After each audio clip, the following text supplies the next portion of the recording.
Good afternoon and welcome to Beyond the Lines podcast. I'm your host, Nikki Watson, on this wonderful, fabulous Friday.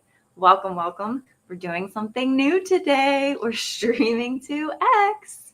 Yay. Okay, very new. And so I'm just going to get a little bit of the things out of the way to begin with. We are also streaming to the vertical, they call it, and the horizontal on YouTube. I know this is boring unless you care about this sort of a thing, but it was the first time I had done it on the last video. And then I had learned that the comments do separate. So we'll get into that. Actually, we're going to read some comments. So thank you for commenting, folks. Thank you. I really appreciate it. And we're going to definitely look at some of those. So anybody that has any advice that they want to give on the YouTube, please do, because we stream to Rumble. Oh my God, I forgot to put my light on here. Woo! What is that? Does that help? Yes, I'd say it does. Turn the lights on. Yep. Once the light goes on, it does not go off. So yes, please give me your advice on what it is that you think is best for these different formats. And we are streaming to X for the first time, so we'll see how that goes. And we've been streaming live to Rumble for the past almost 3 years now. So this is all very new and exciting. So we're just going to try it out and see. So thank you for joining me today. If you're watching this on the replay, please like and subscribe. Thank you. Thank you. And yep, I hope you had a wonderful week. We're sliding right into the weekend. We are going to be cold, but we are here for it. The time is just chugging along and there is so much to do, right? You just paid a bill and now it's due again, right? So it's just, and if you have kids, you also realize that time is just, what do they say? Like the days are long and the years are short. And so if you do have kids, this is just the next season. If they're playing sports, there's just always something going on to do. And we're here in Pennsylvania, so we get all 4 seasons. So this is one of my favorite times because it's the fall. So you get to see all the beautiful colors of the leaves that are falling and just those monotonous drives that maybe you got used to become even more wonderful and beautiful because you get to see something that really only comes once a year. And it changes every single day, so that if you're going through it, those leaves, some of them are not going to be there the next day, right? The next day that you drive through there, because they're all just falling. And isn't it also just bittersweet, because it is just helps remind us if we needed any more remembering. So without further ado, one of the things that are in the headlines this week is our near and dear to us in the state of Pennsylvania, Senator John Fetterman. So we've been following, and bear with me, y'all, because we're getting comments. Hello, somebody said hello, hi, and welcome. Thank you for joining. So this is a one-woman show, so bear with me. Thank you. Senator John Fetterman, he was a Democrat darling and really like an old blue collar Democrat, right? Whenever he got into office, or he was the mayor of Braddock over a decade ago. And he was the lieutenant governor, and he is very well liked in the state. He is definitely a Yinzer through and through. And he really is, has always branded himself as this, wearing the gym shorts and the t-shirt. He always branded himself as this representative. He would call himself a representative of the left behind communities, but he always represented himself as one of the working class. And so about 2 years ago, as we were chronicling his progress as he was going, right? There was all that with when he was competing against Oz, right? And he had that terrible stroke. And then he came back and he was it did not seem to be doing very well because he had some speech impairments, right? And so then there was just a lot of concerns. There was the debate, right? That was just all of those things.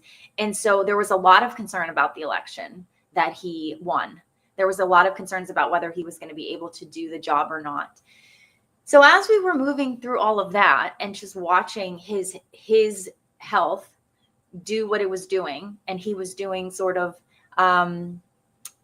okay, great. This is, I guess, what I signed up for here with all this, because now I'm not used to this at all, because I just sit here and do my thing on Rumble, but now we're on YouTube, so we have a lot going on. Very good. Great. So I guess I now need to block people. Is that where this goes? That we have to block people, or how does this work? Okay. Is this, I guess so, this is in the chat too. This is in the YouTube chat. Okay. So I'm not responsible for anything in the YouTube chat. I actually don't even know how to, I can just decide if I'm going to put it on the screen or not. So goodness gracious. Well, that escalated quickly, didn't it? It sure did. Okay. So do I do this on the actual page? Okay. Okay. I don't know. I can't do both. Okay. Very good. Okay. Okay. I don't know, guys. I can only do one thing. I can't walk and chew gum at the same time. Okay. I just can't. So here we go. John Fetterman. We're chronicling his progress, right? He is, having some episodes. He won the election. There was some concerns about whether there was anomalies in the election, right? Because this was in the midst of the election integrity efforts that had started pretty intensely after the 2020 election, right? In 2021, this is when the grassroots had really started with the election integrity efforts. Yeah, I knew this was probably going to go in this direction, but I can't do both. I can't walk and chew gum at the same time. So I guess y'all have to community note yourself. You'll have to community notes yourself. Great. Yep. Yeah. This is the clean version. Yeah. I don't know. Yeah. No, I think YouTube will censor you. Yeah. I don't think I have to do that. I think YouTube probably will. Yeah. So yeah, this is the clean version. We do swear a little and probably offend some people, but we're trying to keep it, as okay. Okay. So anyway, we're watching John Fetterman's trajectory here with the election of that he beat Oz, right? And so there was people were split on this, because people were very concerned about his health and how he was presenting, right? And then he wasn't in office. He was in the hospital, or he was in a rehab facility just trying to get better. He wasn't showing up, and then he was showing up. And so it was sort of this hot and cold thing. It's where is he, and all of that. And so it was is he fit to serve? And there was controversy over that. And a lot of the narratives that were going around about him at the time was that anybody that remember he was on the not the Jimmy Kimmel, maybe the Jimmy Kimmel show, or he was on one of those nighttime shows, Stephen Colbert, maybe, about mental health and depression and stuff like that. And he was really being an advocate for it. And people were saying anybody that's criticizing John Fetterman is an ableist. And so that all happened, right? But within the last, how long, right? Since Trump's, and even before Trump was elected, he was talking about how, Trump he has support in Pennsylvania, right? So he had not changed his tune, but he had sort of, a couple months before the election, he had really started going into the, what we see more of today, which is, I would call it Trump neutral and even borderline Trump adjacent. But because he's not completely disavowing him, just like everybody else in his party and in the Democratic Party media, he is getting a lot of pushback from his party and the audience of those messages. Even so much so that this is what we're bringing to light too, the hypocrisy, of course, which is that he fell. Unfortunately, he had some sort of, maybe, I don't know what the exact story was, if it was something related to his heart or something. I'm not sure. He was feeling dizzy. He maybe fainted or something. And as a precaution, they took him to the hospital. So he was okay. And just the comments, I think it was put on, I think I saw it on Facebook, maybe a news station had put it on there. And just in the comment section, it was like, oh, ha ha ha, like just not what we had heard from everybody just, 2 years ago, which is like pro giving him, pro mental health awareness. I mean, there was like a few weeks time period where they were very much doing mental health awareness. Remember they had like a congressperson or someone come out and speak about their own mental health. They were doing like this whole push, and we were talking about it at the time because we were wondering if they were going to try and like what they were doing with this, right? And what they were doing with it in schools and doing things that we would not prefer, things like screenings. And a lot of districts are not interested in that because that's too much responsibility, too much liability, too much of all of that. And so we were wondering where that was going to go. And it turns out it did not really inevitably go anywhere specifically. But now it seems that because he's not, running their script, that he is not in their good graces anymore. And in fact,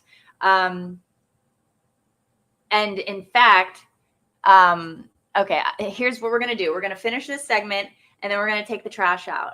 Okay. Okay, great. But now that he's not saying the things that they want him to say and sort of toting the party lines, but he's been more so collaborating even with our Republican Trump-endorsed senator who had beat the Democrat candidate in Dave McCormick.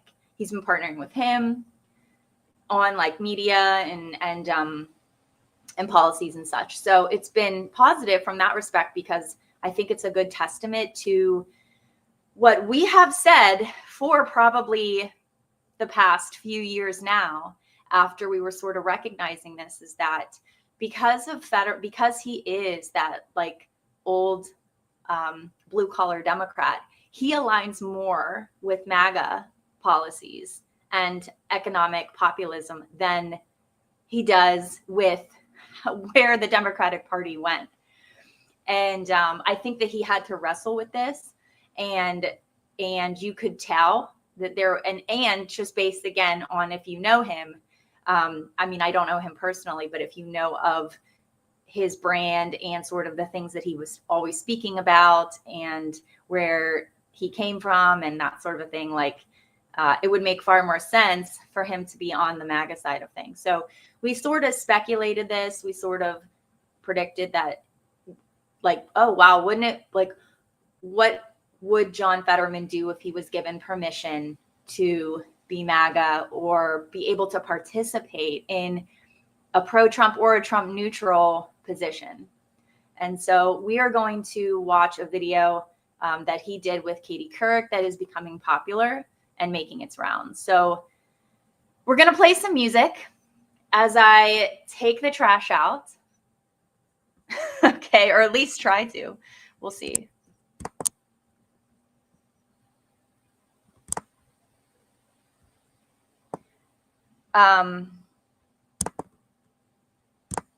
We'll just play some music so that you're not sitting in silence, right?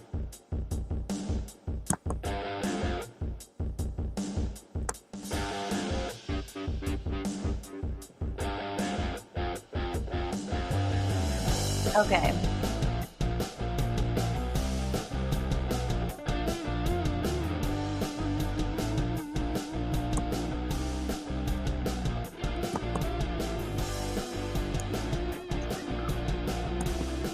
Okay, we got it.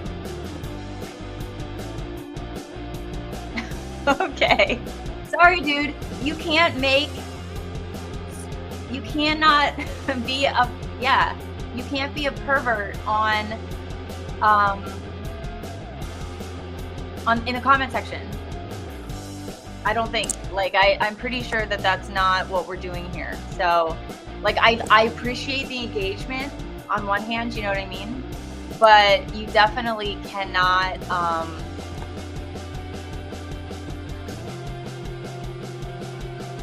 you cannot, are there, because there's two.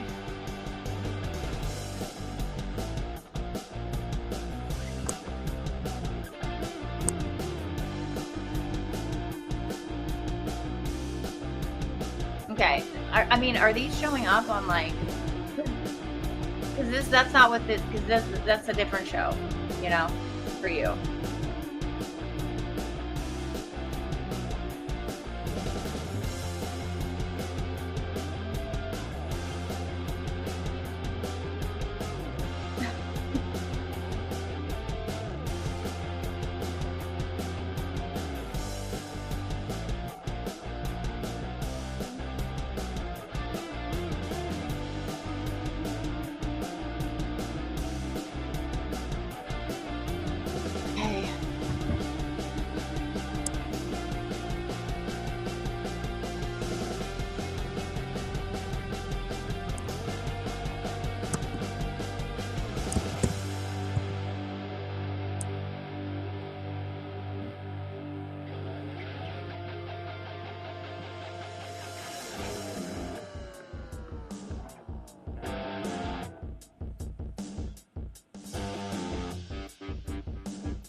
Wait, so what the heck?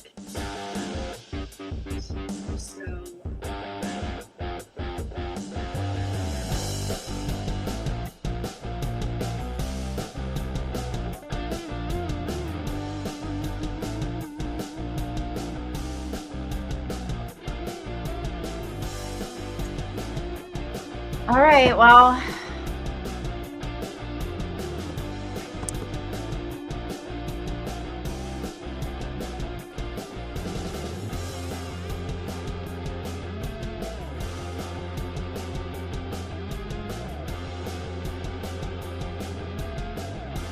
this is so funny.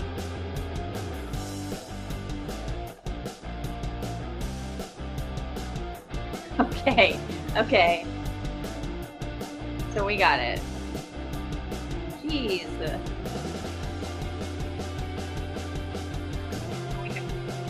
Okay.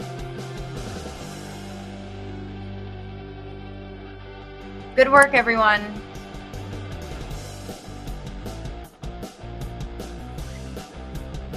What is happening? All right.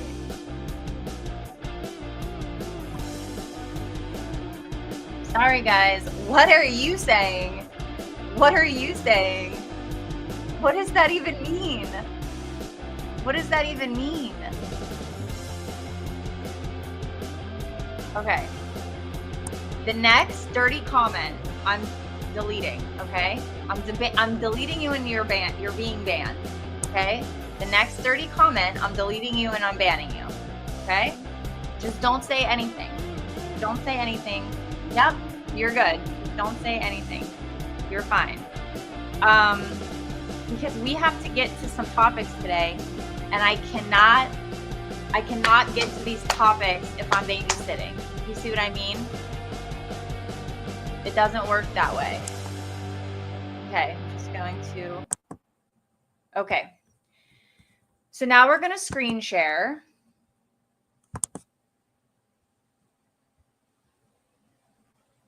And we're going to go to this video. Okay.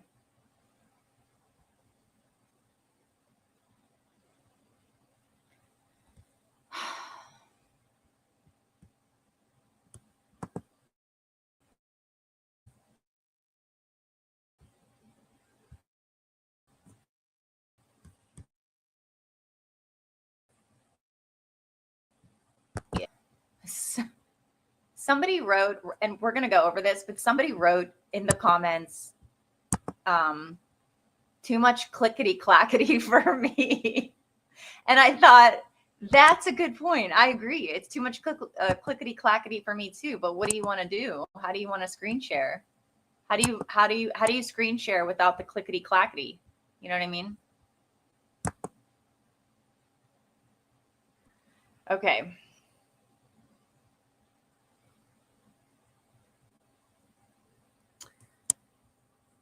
Okay. Sorry, dude. Yep.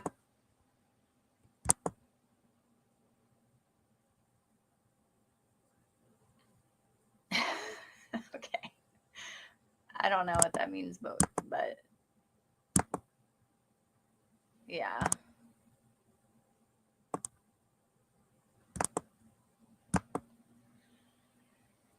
We can't have nice things. We can't have nice things. Okay.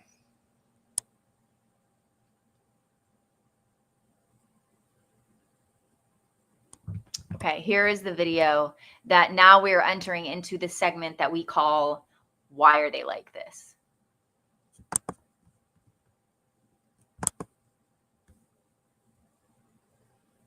This is some real journalism from Katie Couric here, okay? Real journalism. Now, this was, what, yesterday or the day before he fell?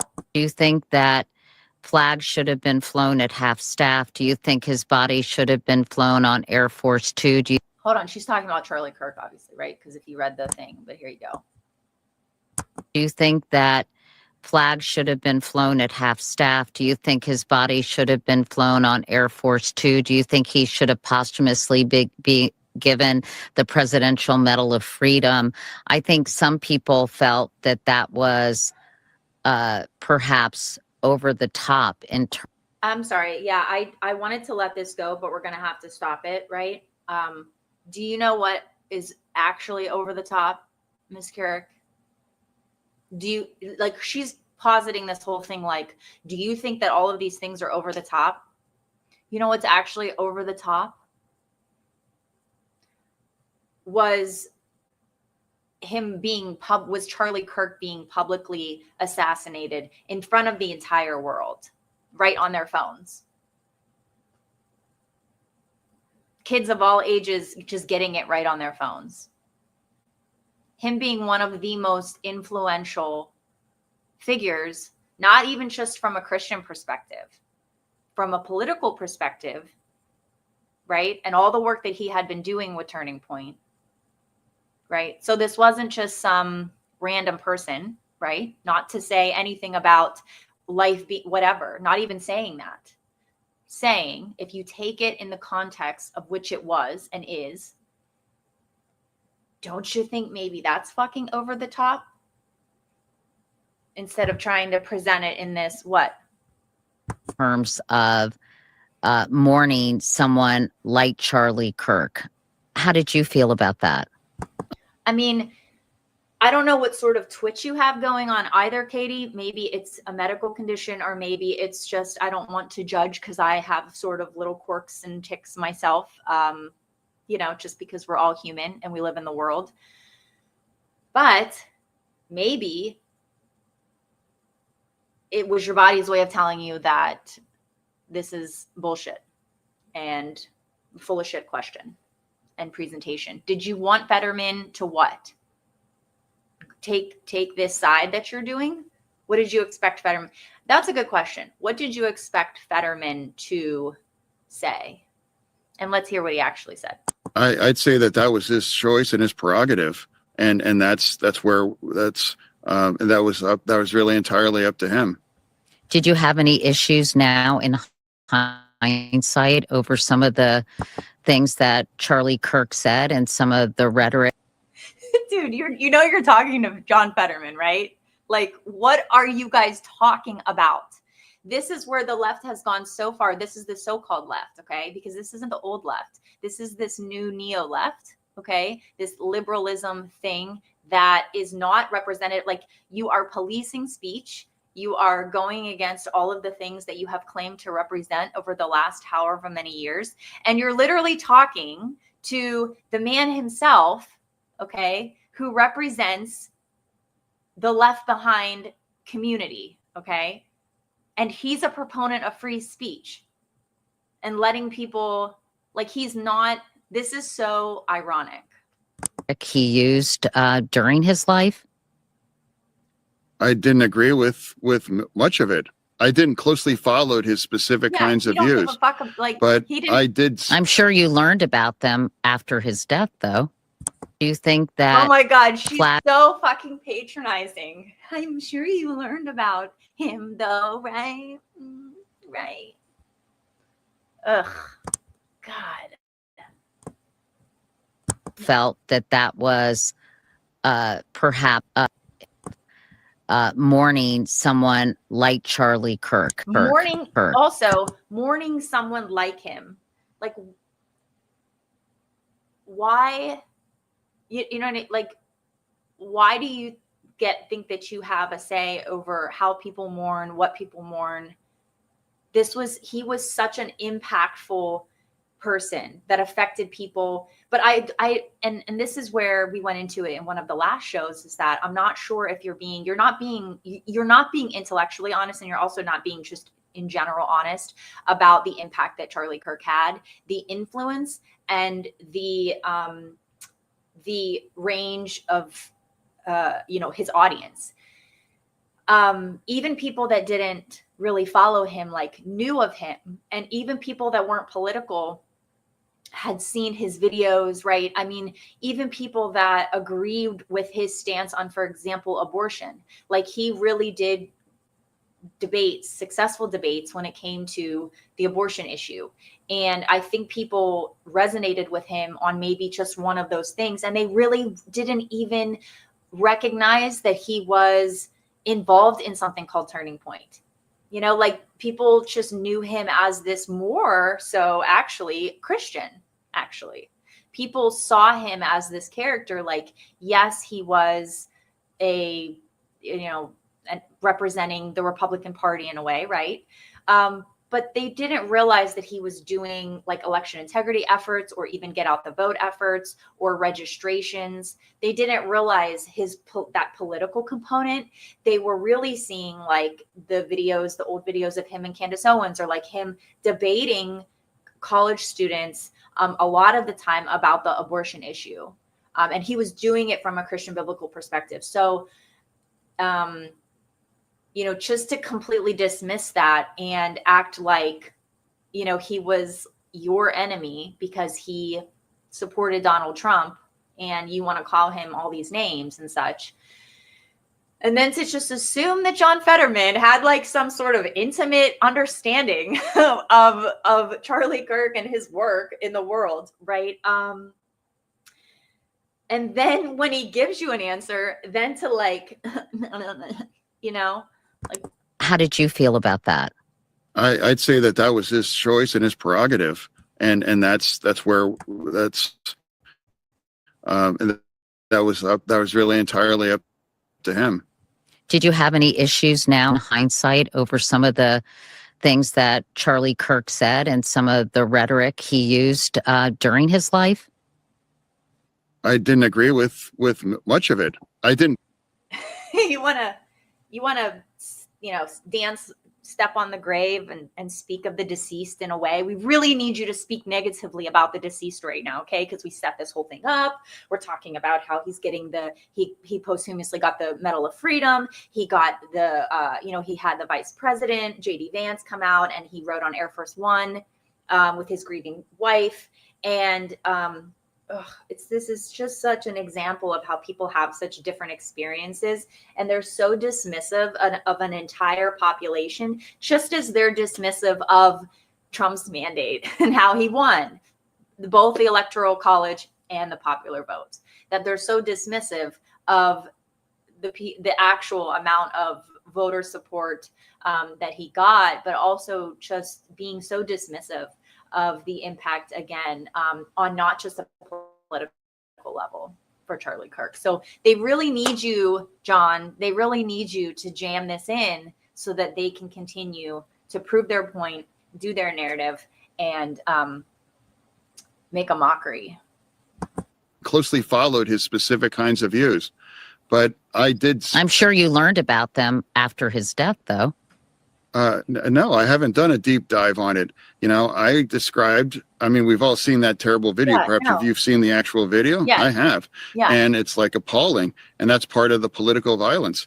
And from what I'm saying, it's like, that's unacceptable.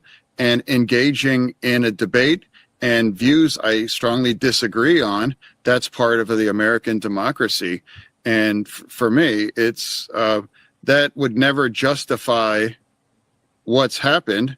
And I just chose not to take the opportunity to argue his views after children lost his father in the most violent public way. I mean, so that's, I would say the equivalent on the left might be, say, Mr. Piker. I strongly disagree with his views, but I'm appalled if something like that happened to him. Oh my God. I mean, that's, you know, like we have to disagree in better ways where, you know, you're going to solve it by shooting people. And that's why the kinds of rhetoric, we have to turn the temperature down. Extreme rhetoric makes it easier for extreme reactions or to justify them. I think some people might say Charlie Kirk's rhetoric was extreme. No, and it wasn't violent. It wasn't extreme. And I'll quote Dave Smith on this. Charlie Kirk was the moderate in the room. It wasn't extreme. And it wasn't violent. In fact, it was the opposite. It was where he was inviting people, hey, I'm going to come and sit, and I'm going to invite you to have access to, you know, I'm going to post this on social media. I'm going to invite you to have access to share your point, share your argument. You know, let's have a dialogue. Let's sit and spend time with each other. 2, 3, 4, 5, 6, 7, 10 minutes. Let's sit and talk, spend time with each other, engage with one another, and do it in a nonviolent way. Right? We're talking to each other. We're sharing ideas. We're spending time with ideas. And that's what John is, I think, trying to bring attention to, is that it was not what you, Ms. Couric, and the rest are trying to make it out to be. That he somehow that his rhetoric led to violence, led to his public execution. And John is doing the right thing by saying we have to turn down the rhetoric. We have to turn down the rhetoric. Because they've been doing this for how long, and in fact, look what has happened. Because Charlie Kirk actually did the opposite of what we've seen from the Democratic Party media, again, for the last decade. All they've done is defame, silence, censor, persecute, sanction, and call names. You want to call someone a Nazi or a fascist or an authoritarian. You want to call them racist, a white supremacist, homophobic. All these names you want to call them because that silences the debate, right? Everybody was kicked off of Twitter at the time. Everybody was, videos were taken down off of Facebook when people were trying to communicate in the early days of the pandemic. People were like, here, look at this. Or like, remember that video of those 2 doctors from the ER? They were saying like, this is our experience. Like people were just trying to talk about their experiences, and all that stuff was taken down. So their ammo the whole time is to squash it out. It's not been to engage in dialogue. And that's what in fact leads to emotional suppression and violence when you don't engage in dialogue. And that is what Charlie Kirk was trying to do. That's what he did do. He invited the discussion, and all he got from it were death threats, violence. He had to have security, a censorship. Oftentimes they were not allowed to host events, right? There was so much backlash.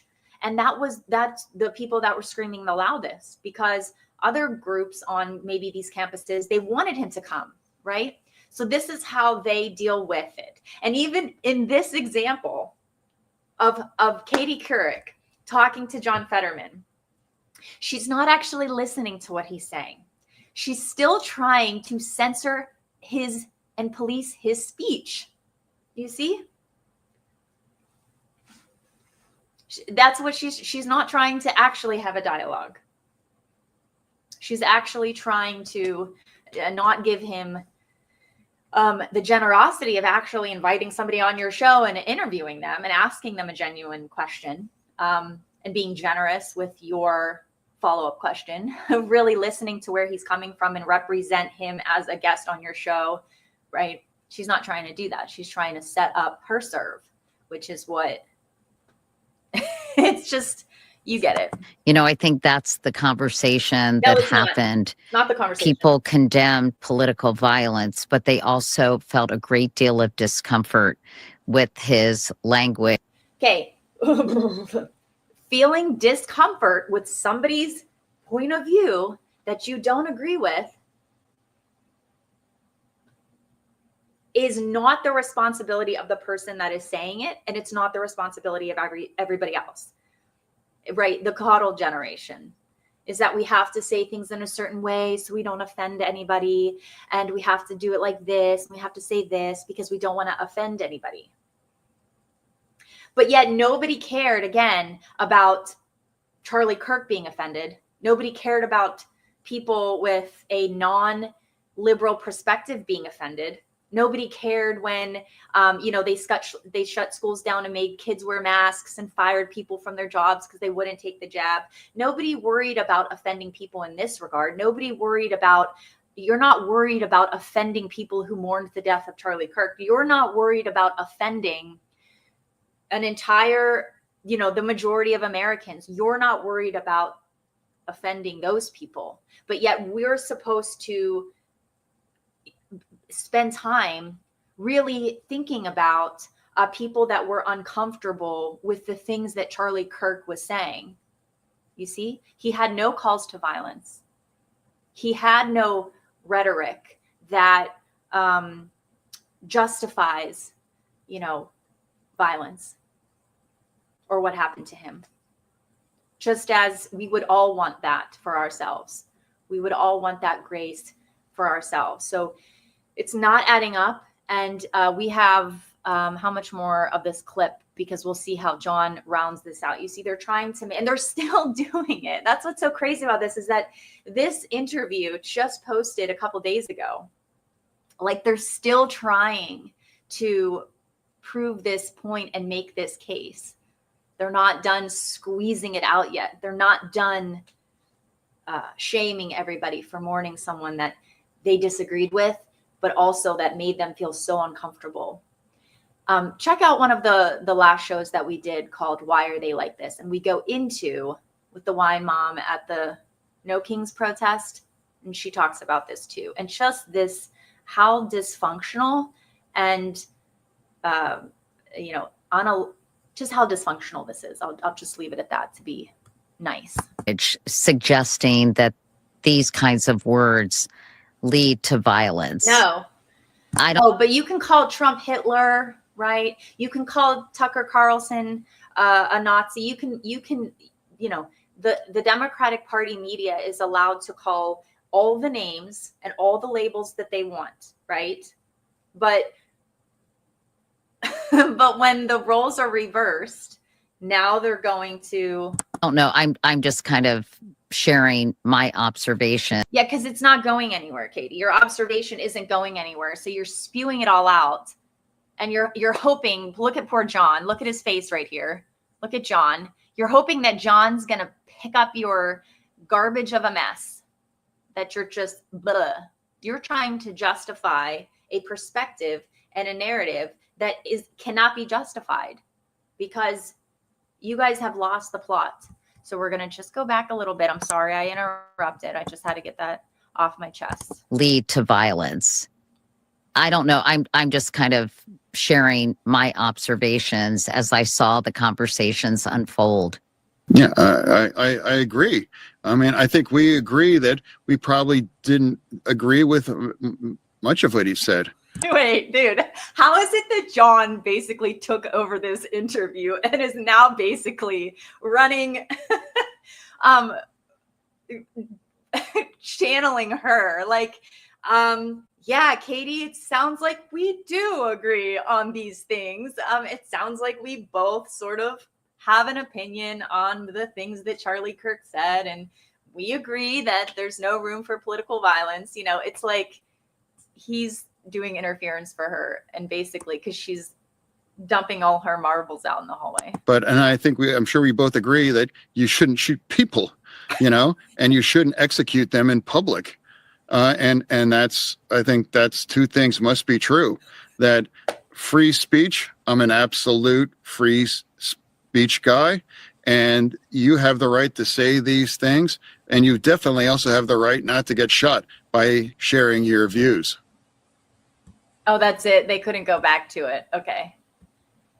That's wild. So, yeah, that's like, pretty sure because they're burying the lead here. The lead is that it's not okay. You know, she's like, oh, is it okay for people to, defend this sort of rhetoric? I mean, should they even really be mourning the loss of his death at this point because of how abhorrent and uncomfortable his rhetoric made so many of us feel? I'm just trying to wrestle with this, like just trying to, what makes sense of this.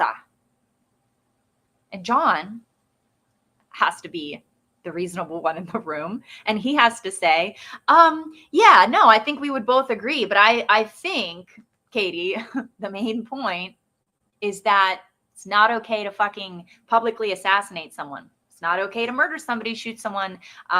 It's not okay because you disagree with the things that they said. Okay? Like, that's pretty much the whole what happened here. And then if the actual situation wasn't horrifying enough, then the response to that has to then be this whole entire thing where we're still talking about it all of these days later, that that people can't just mourn in peace, that we still have to try and sort of have these conversations and put people like Fetterman on the spot to try and like, you're still wrestling with this, Katie? What are you still wrestling with? Like, what happened was an absolute, you're just so pissed that they're trying to make a martyr out of him. You're just so pissed that he got an escort on Air Force One by the vice president. You're just so pissed that he got this medal, and the flags were flown at half staff, and they're going to have days named after him. They're going to have streets. They're going to have schools named after him. I've seen the news articles. You're just so distraught over this. So that he made everybody so uncomfortable while he was alive, and he's continuing to make us all feel so uncomfortable as he's, deceased now. What do you have to say about that, John? John's like, yeah, pretty sure we agree that it's okay to have difference of opinion, and and I actually don't think that John's a free speech absolutist.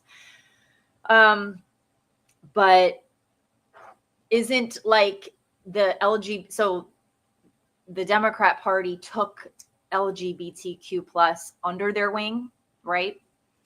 And isn't that like sort of connected in a way to freedom of speech, right? Is because I'm allowed to, and without going into it, but I'm allowed to express myself however I feel, right?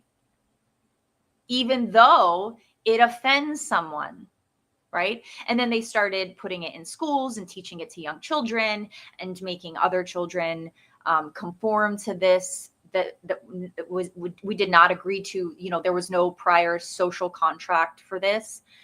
And so then it just started becoming into policy. And then you had the woman from Gold's Gym. I mean, still, she just went public. She was at the town hall, I think, talking about it in Los Angeles, where she went in there and there was a man in there, and, just about how she felt so uncomfortable.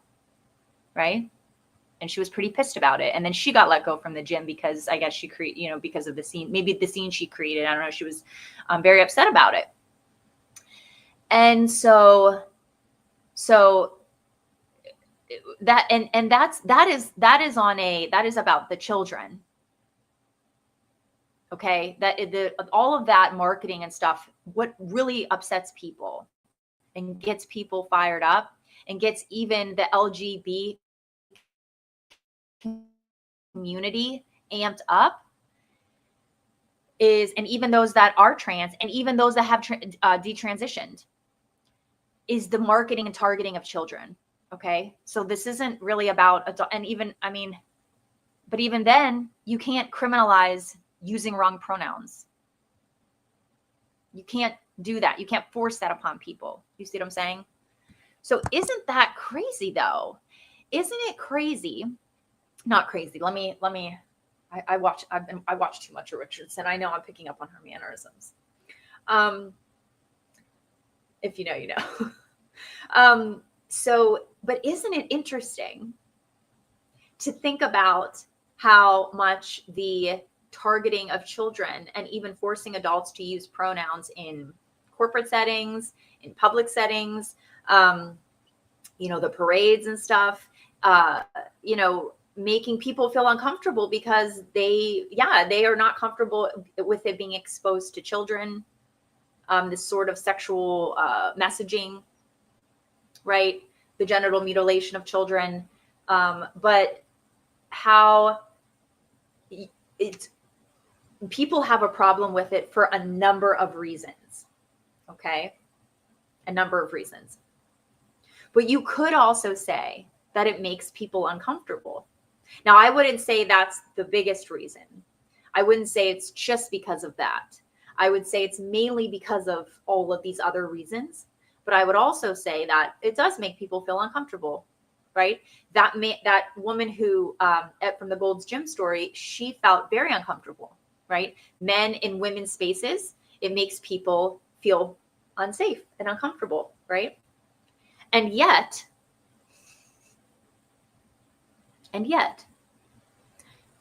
I don't hear her, Katie Couric, or anybody else on the Democratic Party media talking about any of those situations that are more common, and actually, that because that's where you're seeing all this local pushback. That's what we just went through with all of this stuff, because it had trickled down into actual local policy, right?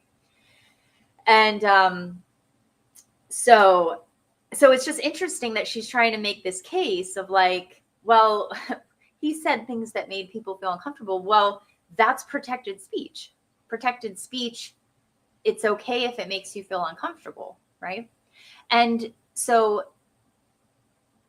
that's, you know, and then to ask him about it, and even though he doesn't say it, I wonder if he does think about it that way. Like he has said, like, about his party, he has reflected on his party, but that is not what the Democratic Party has traditionally stood for, you know, freedom of speech and advocating for people with different views, different opinions, right? Diversity, right? Inclusion.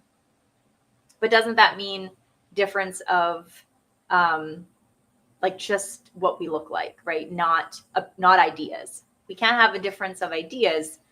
We can only look different. So just an interesting, whenever you look at it from that perspective, is that the Democratic Party had once been the big tent party where it was, again, advocating for difference, right? And now, though, difference is, it makes me feel uncomfortable, I'm offended. And to the point where in that viral video that we watched in one of the last shows, where that woman was actually saying, yeah, Charlie Kirk, he was horrible on college campuses. I'm glad that he's not here anymore. And the girl who was interviewing, she said, oh, Charlie Kirk, ma'am, like, you're glad that he's dead? Yes. And then they started laughing about, because then she said, you know, I do the same thing that Charlie Kirk does. Do you wish that I would die? And she said something like, well, maybe, right? You can watch the thing. And then she turns to the friend, and it's a whole thing. And then the podcaster who was doing commentary on this, she was laughing. And she was saying what a piece of shit he was, right? So it's like, there's no reflection from these people. There's no reflection. But if Senator John Fetterman is any indication, is that we don't have to be set in a perspective so hard that we can't reflect, right? We can still reflect. We can still say, hey, maybe I shouldn't have said that, or hey, I was wrong about that, right? When you're a media person, when you have big audiences like this, like, you don't have to keep grinding on what you think the narrative is or where you think the ends justifies the means. Because if you really step back and you actually look at it and you think about what you're saying, and you look at it not just from your perspective, but if you look at it from maybe a broader perspective, or maybe look at it from other people's perspectives, right? Not just that one establishment perspective. You might see that, in fact, you might be doing the offending, and that's okay. It's okay to be offensive and offend people, because, I certainly don't want to offend anyone. Actually, I really don't. I want to be sensitive and thoughtful to people's lived experiences, and to people that I know, people that are my friends, my family, people in my community, people who I love, I get along with. We have far more in common than we do not. And so I definitely, that's probably why I'm just now streaming, going out, because I don't want to offend anybody. I want to spend time with ideas, and I want to look at things from different perspectives, and I want to look at how other people are looking at them. But I also want to then understand that that journalism, and I'm not doing journalism, but our perspectives are objective. Like, our experiences and perspectives are not necessarily always objective. We have our biases, and that's what we bring, and that's what is unique to this opportunity in life, and in our country, and on free speech platforms, is that we are able to bring our experiences and our biases and our lens, and we're able to share that, right? And we're able to share our voice, and then also, though, recognize again where we are more alike with people, and really where can we find common ground with people, and be able to call things out, though, that, like, hey, this isn't right, or why are they talking like this? Why are they saying this? And this is how you could potentially course correct. Like, it doesn't have to be this way, right? It doesn't have to be this way. And so I appreciate Senator John Fetterman for not towing, the line, and doing what he does, that he's been doing lately. And I don't agree with everything John Fetterman says either, by the way, right? Like, but I don't agree with, as I'm sure you don't either. I don't agree with a lot of things politicians say on all sides. So that is, and perhaps that can lead us into our next segment, which is that all politics is local. So let's stop. I don't know.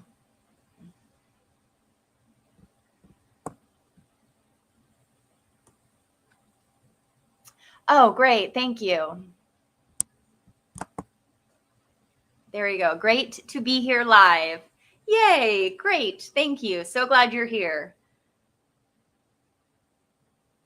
So let's go to, we don't have a set time for the show. We just sort of do it sort of around the same time, different days, just really no rhyme or reason. So what was the other thing I was going to show you? Oh, we were going to go into the comments. Okay. So the other thing that all politics is local. So I was watching a live stream with Rogue News yesterday, and Nick and V had on EM Burlington, and he was talking about a number of things, obviously, but he was leading into that change can really be can occur on a local level, that we're focused on the federal, and it can become a distraction because, he didn't say all politics are local, but that's a very famous common phrase. And if you've been, following along over the last number of years, you've probably heard it a number of times, especially with the election integrity efforts. So all politics is local. And so really it's much less about party in some cases. And we talked about this in one of the last shows because we were debunking, because Richardson was saying that a lot of MAGA actually voted Democrat in this last election. And we looked it up and we couldn't find evidence to support that claim. And so if you saw some down ballot races where maybe a seat flipped to Democrat from Republican, or if you read that there was like a deep red area and that, commissioner seat or that mayor race or whatever flipped, right? Like, what does that mean? And what is the significance of that? And the United States is a big place. And in the state of Pennsylvania, we have 64 counties. It's either 62, 63, or 64 counties. And each county has their own election. They run their own elections. So essentially there's like all these different they can make their own election laws, and so we have Pittsburgh, which is generally a blue area. They had a mayoral race here, a big one in Pittsburgh. We have Philly, which is generally a blue stronghold. But then you have sort of this mix in between. You got a lot of red counties in Pennsylvania, right? But then you have some mix. So Pennsylvania is technically a swing state, right? It's technically considered purple. And so, there are patterns across of the invested interests, how schools are, what the vibe is. Generally, again, we have more in common on a local level than we do uncommon. Now, there are going to be some areas that are maybe more interested in liberal causes than other areas, depending upon sort of the suburb of being outside of Pittsburgh, sort of those suburbs. It depends. But you have these coalitions of maybe both sides. Maybe you have Moms for Liberty. Maybe whenever the shutdowns happened and you had parents coming together to advocate for masks, for not masks, against the jab, things like that, like for medical freedom. That's why the MAHA movement became so popular, and why that is part of the MAGA movement, right? So you have these different unique to the area and what drives people. And if you have good candidates running, if you have likable people running, if you have what the community perceives to be like a tyrant or somebody who's been in politics for too long, or it really depends. It's different. There's city councils, there's school boards. There are, district attorney. There's in the courthouse area, there's those different positions. There's like the prothonotary and the record of deeds and the coroner, and in some of these cases, it's more about the person and not about their party. They just happen to be one or the other. Some of these positions, I think it's the, is it the, what's his name? I know his name in my state, but I cannot remember his position. Not like finance, but so for example, school board is, you can cross file. Okay. So you don't have to choose one. You can get petitions for both. The magistrate is also the same way as well, is that you can cross file. There's one more I was going to say, and but all the other ones, you just always, maybe at one time the area was mainly Democrats, and then it became more registered Republicans. And that can happen in areas where, one area may get more blue, maybe, but other areas have gotten more red. And so somebody may, if they're going to run for office, they may actually switch their party.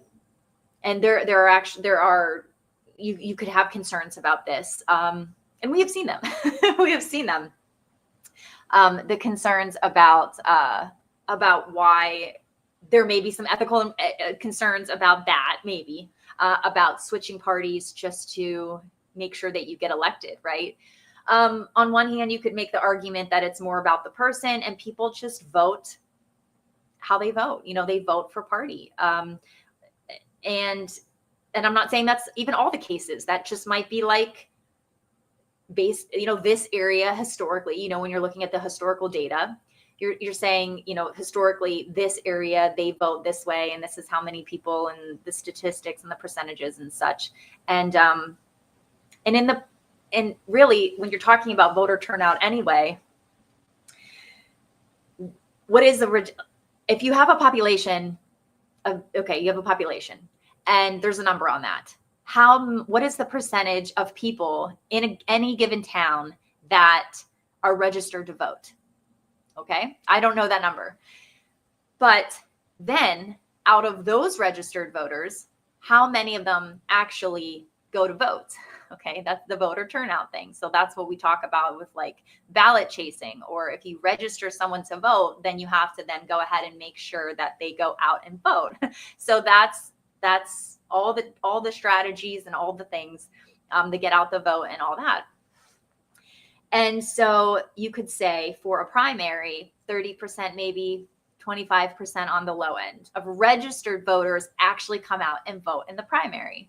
And then for the general election, on a presidential year or a gubernatorial, presidential year, you might get what voter turnout? Does anybody know? Is it 80% for a presidential election? For gubernatorial, it might be 70%, right? So they use these bigger ticket, top of the ticket campaigns to then motivate people down ballot to come out and vote, right? So let me just read some of your comments real quick. I would like to think, Yaz Peace says, I would think most Pennsylvania counties are Republican. Yes, they are. Most counties in Pennsylvania are red. Yeah, they are. Illinois is really bad. 33 counties are fighting to be part of Indiana. Oh, that's like what's happening in, what is it? Is it Oregon? Yeah. I mean, that's interesting. Yeah, because, right, when you have like these strongholds, right? It's like, what do you do? I'll never go back to Chicago or the state. It changed for the worse over the decades. Yeah, that's what I've heard.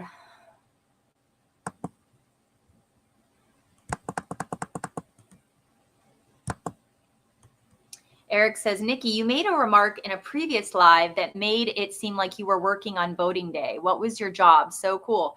I have worked the polls before. Yes, I have. I did not this past election, but I have worked the polls before. And I volunteered to write the names in the book. I like that. That's fun. So yeah, so some people do the machines and some people, and then there's typically depending upon, there's 2 books.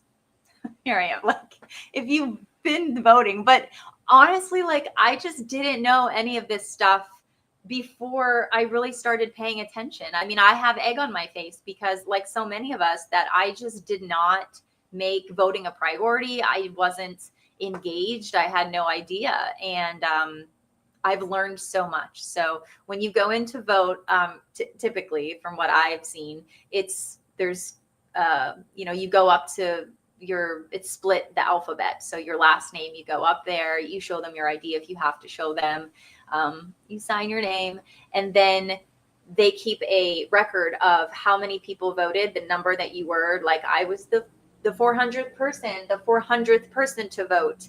And then you write 400 in the thing, and then you write that person's name. And then there's a hand, and then all that goes into separate envelopes in the whenever you put all your stuff away for the judge of elections to then take to the county courthouse. Yeah, for it to all be counted and recorded and all there. So there are a lot of, well, maybe not a lot, but there are a number of checks and balances just like that, that it's pretty clear and it's very regimented as far as being able to check to see who voted and being able to have that hand record there, right? And then the other interesting thing about that I learned is that what somebody from the Democratic Party did, actually, they came in and they have to have like authority to be there. Like, they have to have identification, like be a poll worker or something. They come in and then they can ask to see your register book. So they can say, and as long as and this is at the discretion of the judge of elections. So the judge can, if they're intruding or making it difficult for people to vote, or they're getting in the way or something, the judge can actually say like, hey, I need you to step outside, or like, hey, you can't do that right now, there's too many people, you're gonna have to wait. And so the person can take that book, check to see who always voted, and then go ahead and call people to get them to come out to vote and remind them to come out to vote. So that's just one tactic that I had only seen it done one time, that a woman had come in, and that was at a different precinct that I was working in. It was my very first time. A friend of mine asked me, she was judge of elections, and she asked me if I was interested. And I was like, yes. I'm a nerd like that though. So it's a very long day, and it's not that much. You don't get paid that much. So, but I don't think it's for the money, but it doesn't hurt. And it helps. Yes, P says, Nikki, do you know Trevor Loudon? He believes the Dems will grant 30 to 40 million illegal citizenship, destroying the republic, that Kamala would have done this. I don't know Trevor Loudon, I don't think, unless maybe I know his face. He believes the Dems will grant. Yeah, I mean, I think that's what we don't, want to happen. And I think that's why a lot of people were really relieved that Trump had won the election, because of the just the trajectory of this issue, this very issue that you're talking about. I mean, it's like either the lawn is being mowed. Yeah, I think it's just, I can hear it. It's like echoing. Okay, he's a New Zealand author, speaker, political activist, blogger. I see. Yeah, I'm not familiar with his work at all. But yeah. Yeah, I mean, that would be that's I think a big reason why people voted for Donald Trump, is because of this, of what they had been trying to do and what they had achieved, right? This is great, guys. I appreciate the comments. I really appreciate the engagement. And that they'll pack the Supreme Court too and destroy the electoral. Yeah, right. So it's right. I mean, that has always been the plan, right? And so we're just the idea of voting for Trump is to slow those things down and maybe put some things into place that would not allow that to occur. And the interesting thing about the Electoral College is that they had always said that they wanted to get rid of the Electoral College, but Trump won the popular vote. So that did not fare well for their argument of wanting to get rid of the Electoral College. But that's always been what they would do. But it's always been something that I think over the last number of years, people have become very hyper aware of. And that's why I think Trump got so much support. Trevor's originally from New Zealand, but a dedicated American patriot. Oh, okay. Yeah, I can check him out. I don't know him or his circles there. So yeah, so all politics is local, and this federal stuff is so important, though, and that's why Trump won, because people realize that we don't want our money being spent on wars, and protecting our country is one thing, and that's what he was able to do, is close the border. And there are things that the federal government should do, and there are things that should be left up to the states. As you notice, he hasn't said anything about abortion. This is an opportunity, and has been an opportunity for the states to really govern in a way that is specific to their state. And then for the people to be able to advocate again in their own state and see really how that shakes out, because that's not, as you described in like Illinois, it would, who has control of the levers of power, and how does it function? And it's going to be different depending upon where you are and what motivates people, what drives people, how old people are. There's a lot of different things, big data analytics. So there's a lot of things that are going to determine depending upon where you are in the United States. And like we said, it's a very big country. What's good for the goose isn't good for the gander. But we also can't be having a minority rule over a majority either. And so that's why I think people have been so supportive of President Trump, is getting rid of like the Department of Education. It's like, we don't need this big entity dictating to all of the other states things that really should be done on a local level, right? I mean, local school districts decide what curriculum should be implemented. And so it gets tricky when then you start having over time power build, and that dictating what people do, people in Washington dictating what people, what teachers do in schools. And obviously we certainly saw the conflict there where, it's like you have to check both sides, right? Is because we don't want, we say that, okay, well, we would advocate for President Trump to say, like, you cannot be teaching, gender identity stuff in elementary school. And in fact, we would leave it up to maybe, as kids are getting older, like we would let the school districts be able to, but then on the other hand, that we saw that get carried away, because then you have people that, acting against what most people want, and so it's a delicate situation. And they were able to just pull this really big topic, which is that the gender ideology and that stuff, and really polarize people with it. And it's really unfortunate, because it really harms people. And it has made things so divisive.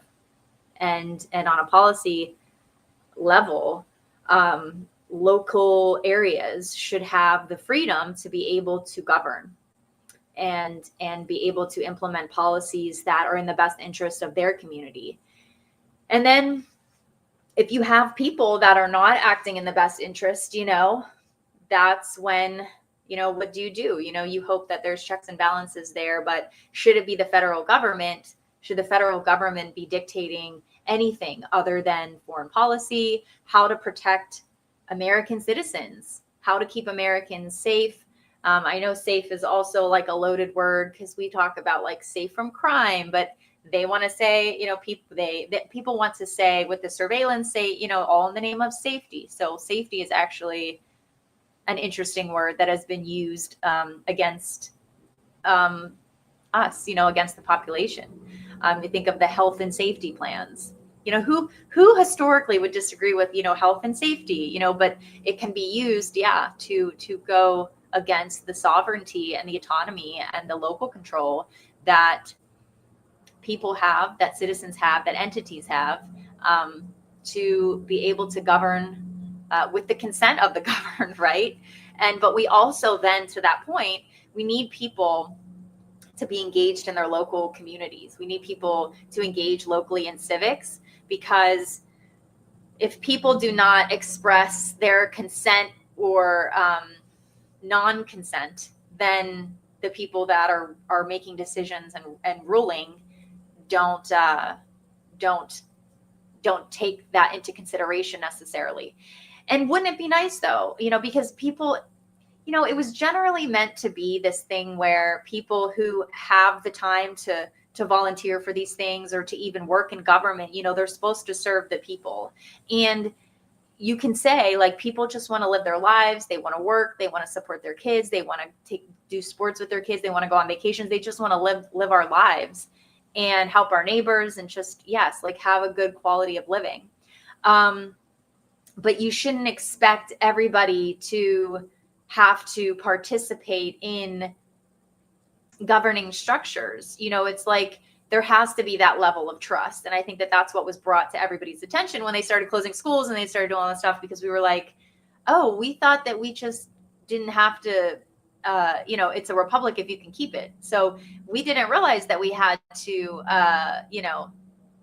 keep it, We didn't realize that the Constitution is actually living and breathing, and that we, the people, we just didn't realize it. And so, although I see how a society can function in a well and healthy and successful way with the people putting their faith in the people that they elect, right? Because that's really how it should run, is that you can't get rid of these hierarchical systems. We're working with the government that we have. And so that's what we want to do, is we want to have, not blind trust, right? Not at all. But the idea is to give the consent and the authority to these people to, hey, if you don't fuck us over, thank you. Thank you for serving us. Please don't fuck us over.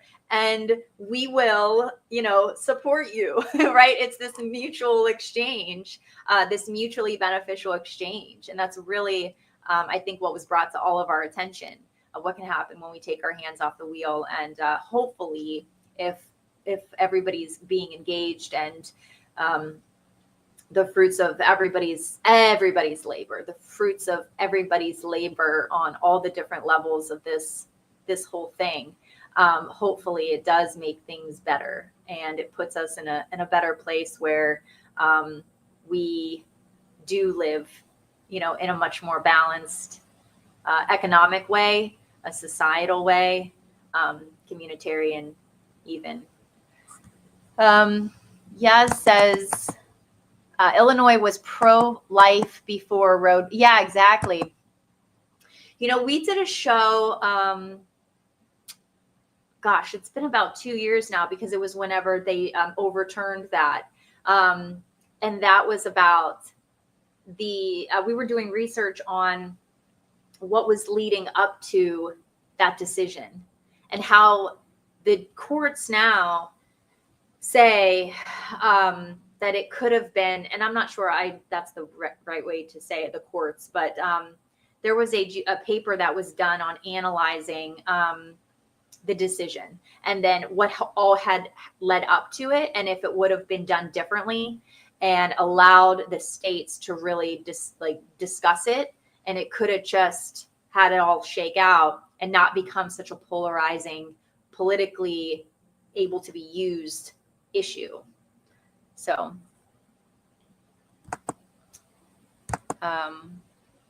it says, I'm in my 60s. The older boomers were in the top 3 in the world in education because it was localized. Yeah.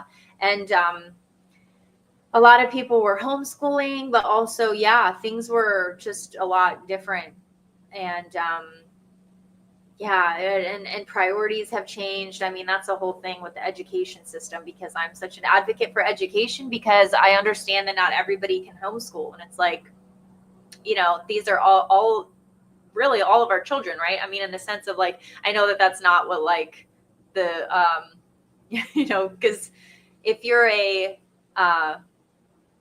if you're advocating for like parents' rights has become a big topic, that they don't belong to, right? Like there are children, right? But I'm saying though that from a having to care, right? Like not everybody, there are children that are not being cared for, right? That they would not benefit from being homeschooled because of life conditions. I mean, that's part of the socialism that we do experience in our country, right? We socialize education because it's afforded to everybody, that it doesn't matter if you, like, you know, where you come from or what you do, like, you have the right to a free and fair education just like anybody else.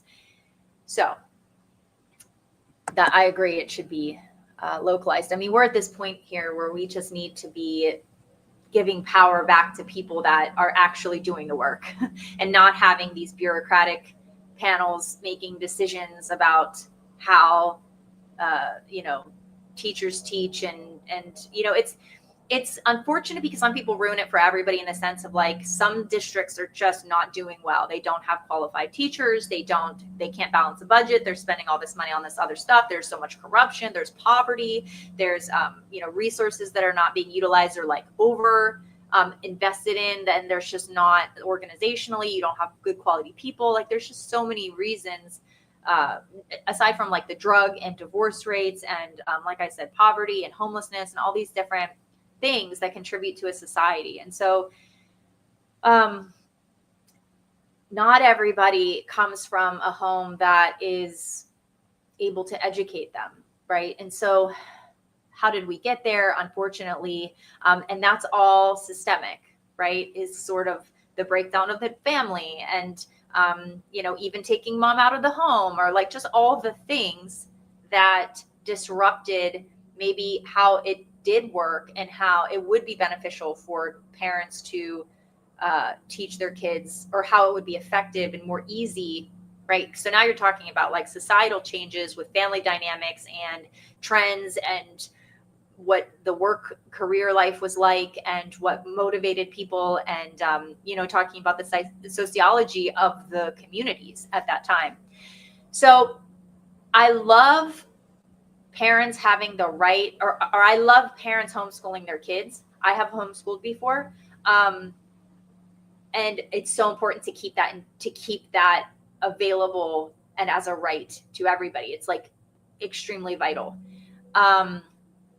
But also understand that it's not going to be an option for everybody. So then what do we do for everybody, right? We still have to care for all of these children, and we can't, you know, go back in time and, you know, tinker around. Like, we have the situation in front of us, and we still have a lot of parents working outside of the home. And so all of that stuff is still happening. So I guess a lot of the advocacy has been to pull your child out of school, which I totally understand. I totally get. But then what do you do from a policy perspective and from a duty perspective, right? To take care of, how do you manage that? You know, how do you make sure that everybody, that children are being cared for, I suppose. What's this right here? We have, it was just hard to get into a decent college. The competition was intense. Yeah. Isn't that interesting, sort of how it changed? And now we have, like, such a shift to trade schools. You know, kids are getting trained in a trade. And that's so important because they can actually even make more money going into a trade than going to a 4-year college and coming out with debt, you know, from the 4-year college. Nikki, can you share your faith? It's obvious you love God and your content is way better than most of what I see. You may not have a lot of subscribers, but it's solid. Oh, thank you. Thank you. Yeah, I do not have a lot of subscribers. I'm trying to put it out there a little bit more, but I was just, like I said, just mainly doing it on Rumble. Yes, I have spoken about my faith a lot. It's something that's very important to me. I am a Christian, and I sort of, in some of my past shows, talk about how, like, I was raised Christian. We're like, I'm a practicing Catholic, but I also, though, go to, like, a non-denominational church, as they called it. But God has always been a really important part in my life. And I did work, work is not the right word. I did get into more like New Age, and I talk about that a lot actually in some past shows, because we talk about the evolution of the New Age and the spiritual community, and sort of how that even intersects with politics, and just my personal experience with it. And so I have definitely over the last number of years grown stronger in my faith and also in my religion. So yeah, and then just connecting with other like minds too is important. And I just see, really like a revival might be the word, but you really just see it more and more. And I just find it to be so important and so meaningful to me personally. And I recognize it in others though, as, just being so important to them and taking it into consideration as we look at sort of, the macro and the micro. Thank you for that. That means so much to me. Thank you so much for saying that. Thank you. So I think the other thing I wanted to say was I was going to go look at some of the comments of my previous show that I did. I thought it was funny. And I'll just maybe do one just for fun. And then we can wrap it up here. Thank you guys so much for coming and joining me today. I really appreciate it and allowing me to share some ideas and perspectives that I try and spend time with and I try and learn. Is this it? Here we go. All right. So this is a whole double thing. So I guess whenever you start if you think about when you start to stream, it goes to vertical, and then so there's actually like 2 streams at the end. Okay, so somebody said excellent work. I just thought this is just for fun. Somebody commented, Brenda commented, "Damn, are you ever wrong?" And I wrote, about what? I did not get an answer to that. I'm curious because the title of my episode was does the Epstein Files, but does Richardson flat out lie about MAGA turning to Dem? And we go over it in the episode. And so I don't think that Brenda actually maybe watched the episode. I'm not sure. And then Laura Robinson had a quote that I liked. She said, "You lost me with all the click and clack of the keyboard. Ciao." So I said, I totally feel you. How to screen share elegantly. Now, Mar had a good comment. She wrote, "You have deleted all comments that are not favorable." Now, that is dishonest. And I wrote, "No, not at all." And then I wrote, "Oh, good point. There are inevitably 2 copies of this episode posted." So yeah, so I see that it gets split. So I'm going to think about that for the future. Like I said, I'm new at YouTube streaming live. So this is all new to me because I use StreamYard and then I stream it through. So, but we're going to read Mars comments already. Actually, you see how this is, and I don't know how you guys are watching it, if you're watching it on the vertical or whatever. Okay, so this lady goes, 51 subscribers. You and your opinions are rocking it. And then I wrote, gotta start somewhere with the algo, right? And then Mars says, Heather Cox Richardson has been an extremely reliable source of both historical and current facts. She just like copied and pasted the bio. She presents those facts and also provides her commentary relating to them. With the percentages in the last election favoring Democrats by wide margins, it makes sense that her quote opinion would be that voters are switching. Please choose your words more wisely. You can disagree without calling her a liar.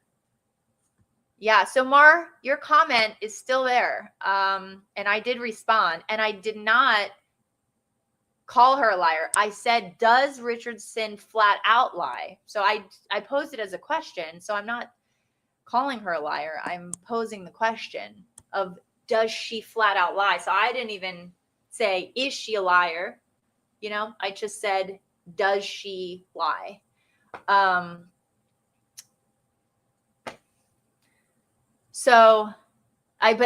you see the policing of speech, right? Is that please choose your words more wisely. I just thought that was funny. And then my question was, I said I am choosing my words wisely. Ironically, no. Okay, and then she says here, because she said she's the one that was heckling me about my subscriber number here. I have followed Heather Cox Richardson for years. She is extremely intelligent, insightful, and helpful in so many ways. I don't believe that she would, quote, flat out lie. She has opinions, admits when she doesn't know. And I would agree with you, actually. I know she does say a lot like, I don't know, and could be wrong on some information.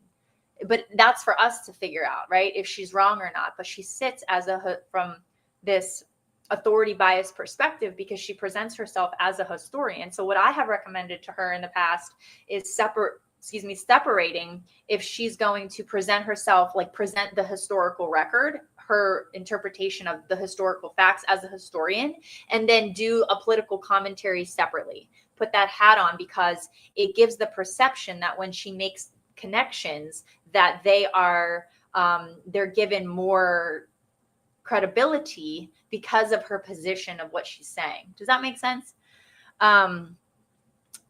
She says, sorry, not on board with your headline. Good luck with your channel. And I said, I've followed her for years also. Did you watch the segment? There is no evidence to support her claim. One she made on 2 separate occasions that MAGA voted Democrat in the last election. Thank you. So that is it. Yeah, that is it. Oh, thank you. Here, you're just putting such a little pep in my step today. Thank you so much. Nikki, you are a great blessing and you are so welcome. Sister Nikki, social media is full of toxic nonsense. Many of our worst bullies did not treat people like this. It's sick. I agree with you. Absolutely right. Thank you so much. I needed to hear that. I'm going to definitely take that to heart and pull that up when I'm feeling down, because that is the bad side of social media, right? I mean, we know this, right? With ourselves, with our kids and such like that, but this virtual world, but it is the criticisms and the negativity, right?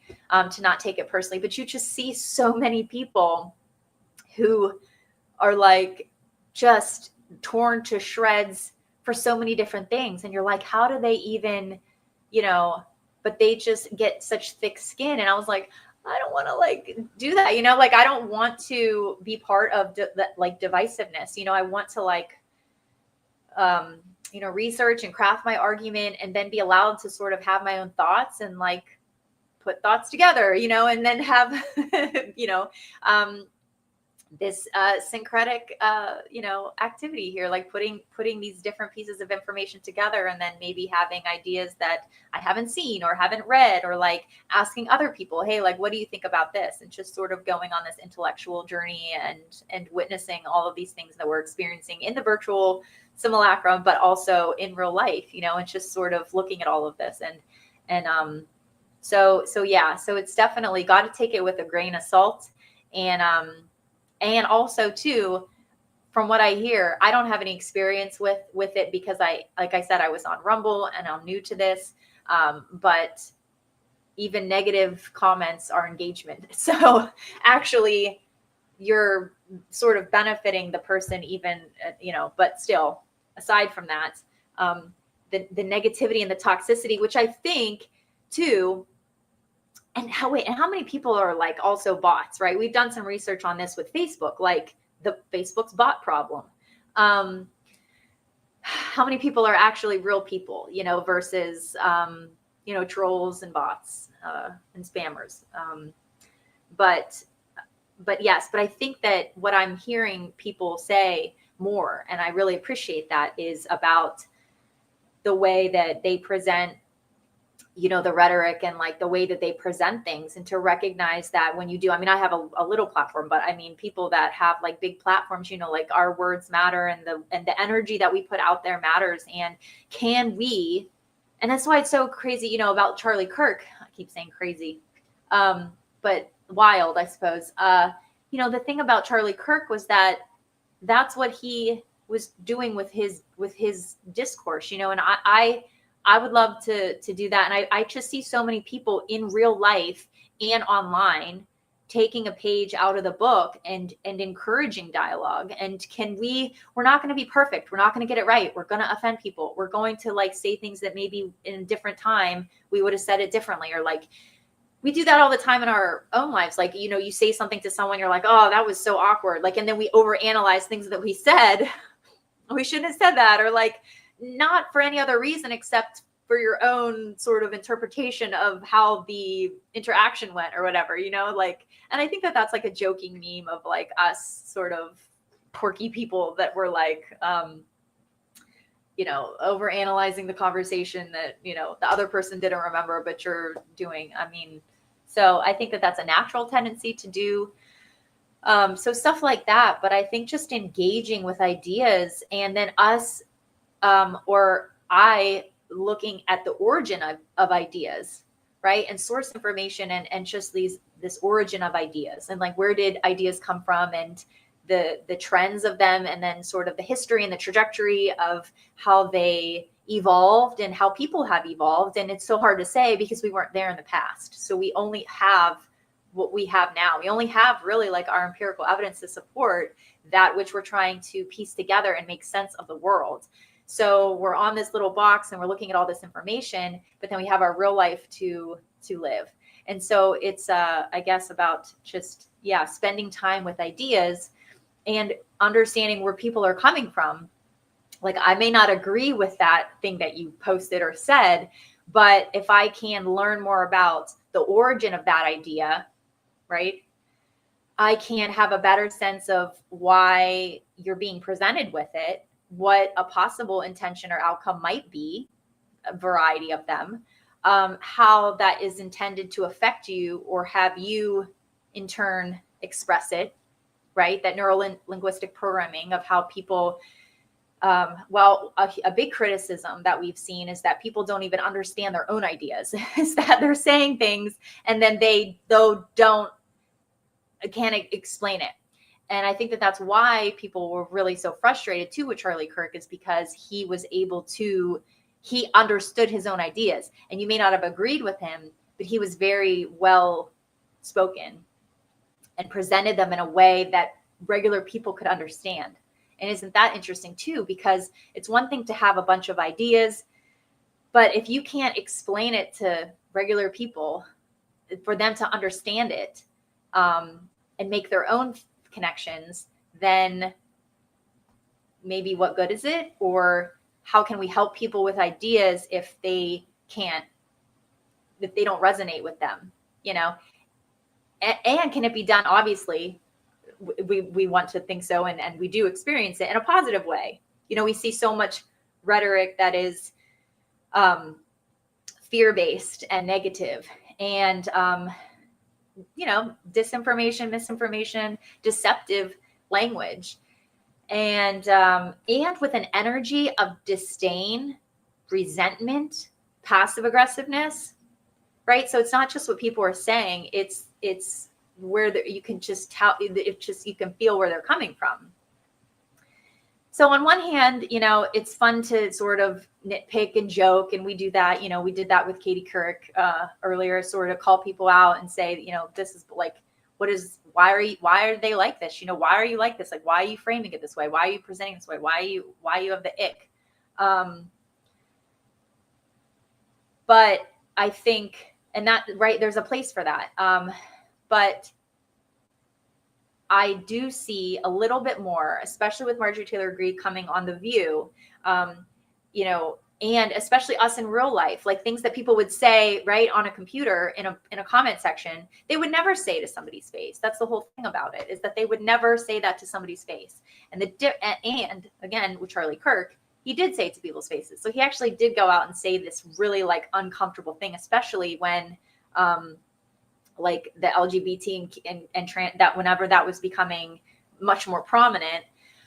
And I do think that was unfortunate that it created so much division and actually harmed actual people, and still continues to, that he had those hard conversations. Like, he looked at people and said things that made them feel uncomfortable. And so I would, you know, agree with Katie Couric, is like, yeah, sometimes the truth hurts. Like, sometimes it's uncomfortable to hear something that goes against your core identity or belief system. Like that's painful.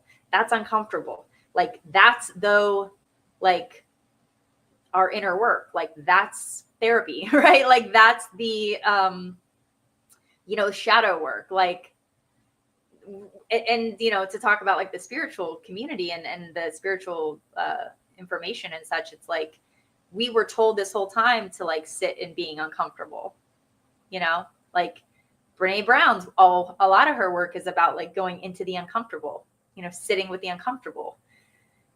But then it's like, well, no, not that uncomfortable. That's, too uncomfortable, or that's not appropriate uncomfortableness or whatever. So there's just a lot of hypocrisy and stuff like that. But I do care a lot about being mindful and thoughtful and genuine in my search. And I think there's a lot to continue to uncover and remember, a lot to remember.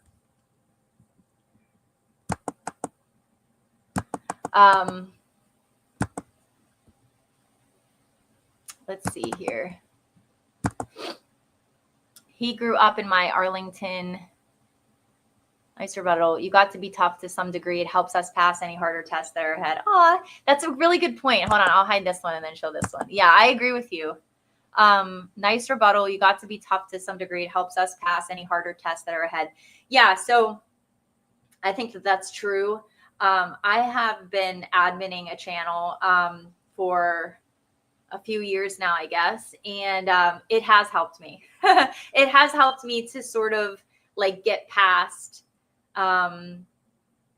fear of rejection, right? And wanting to be liked, right? Isn't that such a trait? Is that we want to be liked and we want to be approved of and we want validated and all that stuff.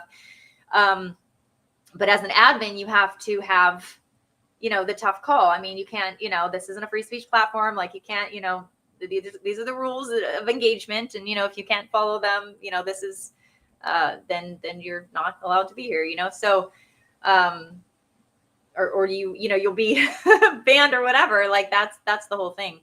But no, I think that, getting tougher, and I think I do see that, or I know I see that in some of these characters. Like if you look at Marjorie Taylor Greene and you think of all the things that she's gone through, like again, like death threats and just the worst possible things. I mean, and I'm not even, I almost don't even want to use as an example because we've just become so used to it. Benny Johnson, like his family's threatened, like that congressperson who just got elected, he did apologize for it, but he was saying, wishing death on the children, someone's children,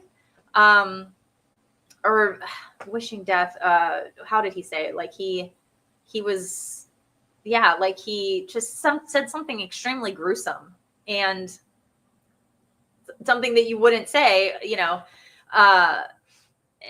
that seemed extremely unacceptable, and then he apologized for it, I guess, and he got elected. And so, it's like, there's just this hypocrisy. But you look at people who, have just been demonized so much in the media. I mean, look at Trump himself, but people that have just been demonized so much in the media for having an opinion that goes against the establishment and having this sort of just really unliked opinion, popular opinion to many, but unliked by a few, or less than the majority. So, and then you see how they are resilient and they keep going, like Bobby Kennedy, Cheryl Hines, she's a great example because I see, like, when she was on Tucker and she was doing that interview where she was saying how she went out to California and she wanted to be an actress and she just was so afraid of rejection that she didn't want to send her resume out to anybody. And she waited, like, I don't know how long she said, like a couple months or whatever. She was just working and just didn't want to send it out because she was like, I'm just going to be so heartbroken if I get like nobody calling me. And so she ended up eventually putting it out there and getting called by somebody. And I like that it told that story. And I think that that's such a great example of her character, but one that we could all see within ourselves, that I totally resonate with that. Like I I think probably many of us do. And then also how she's standing by her husband, who has also been just, even though he's a Kennedy, he's just been tossed through the mud and all the nasty things that people have said about him. And he's still standing, and look at him. You know, he could have just quit and said, I'm not going to do, but he kept going, and now he has a position. And I know that there's controversy and criticisms of what he's doing right, what he's not doing right, what he can do, where his hands are tied. Is he being sabotaged? And I get it. I do. But as far as his resiliency and his ability to just, you know, there is something to be said for going through that and coming out on the other side. And we've seen that so much over the course of the last number of years, haven't we? With people that had just had so much taken from them, and they're still standing. Yeah, I don't know who this passed. He grew up in my area, Arlington Heights, Illinois. He was so talented and loved Jesus. He was not perfect. Nobody is. Sister, my take on it. Yeah. Are you talking about? Who are you talking about? He was so talented and loved Jesus. He was not perfect. Nobody is. Sister, my take on it. Yeah. I don't know if you're maybe talking about Charlie, maybe. Charlie. Yeah. That's what I was going to say. Charlie. Yeah. He grew up. So you're talking about Charlie. He grew up in my area, Arlington Heights, Illinois. He was so talented and loved Jesus. He was not perfect. Nobody is. Sister, my take on it. Agreed. Yes, absolutely. That is how I think most of us, interpreted him. Is that like, I didn't, and I've said this before, like I didn't agree with a number of things that he said with the election stuff. And like, I didn't even really, a turning point wasn't even really on my radar. I was more familiar with him because of his debating and because of, I knew that he had a role in the Trump administration as far as like political activism and stuff. And I watched him on election night. He was one of the people that I had popped up and stuff. So he was, and that would have been my experience, but you just see testimony after testimony of so many people's experiences. But there was that one viral video that people really liked that was always going around where he was talking about biblical principles. I think he was talking about how the Constitution, like the principles were based on, or some of the Constitution was based on biblical principles. But he was just like spouting it out. And it was just like, his mind is working so fast and getting it out there. And I think as an orator, he was a huge inspiration to people and then just to hear all of the testimony of just person after person after person that was just touched by him personally. And that he influenced them so powerfully. Like just so many people said, I wouldn't be where I am today if it weren't for him, or like, you know, so much of what I do today is because of him. I mean, it was just person after person that was saying that. So just such a tragedy. So it's just so crazy. It's just unthinkable and hard to reckon with, hard to justify when we watch a video with, for example, Katie Couric saying that, presenting it that way, as it was a couple shows ago whenever we were watching Jennifer Welch laugh about what that woman was saying about Charlie. And so it's like uncomfortable. The same thing that they don't want, you know, that they want protected for themselves or those that are having that experience, when it's so easy to see it from, for me personally, it's so easy to see it from my perspective, and be forthright about it, and be generous in the sense of like, I didn't agree with everything he said or whatever, just have my own unique experience to it. Whereas this can't be how they, you know, it's like, it has to be a shtick. Like part of me is like, it has to be a shtick because they can't actually believe they are in touch with the American people and where people are, and empathetic and speaking on behalf of the vulnerable and marginalized. Like they can't be so dismissive and be the person that they present themselves or think that they are, right? So part of me thinks it's a shtick, but then I spent some time with it to try and understand where people are coming from. And that gets a little hairy. Yeah. So, all right. Well, thank you so much for joining me today. Thank you so much for your comments. I appreciate it so much. And I will, if you're watching this on the replay, please like and subscribe. Thank you so much. And I will catch you next time. You are just lighting up my whole day and my whole weekend and everything, all the weeks. Wow, I've been in a number of live podcasts. This is one of the best ever. Wow, I've been in a number of live podcasts. This is one of the best ever. You may have blessed me and the other way around. Incredible for God's glory. Thank you so much.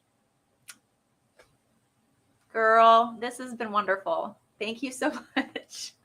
Thank you so much. I appreciate it so much. Thank you for contributing so much and making this a wonderful podcast. Thank you so much. And I look forward to maybe chatting with you again. Thank you to everybody for watching, and I'll catch you next time.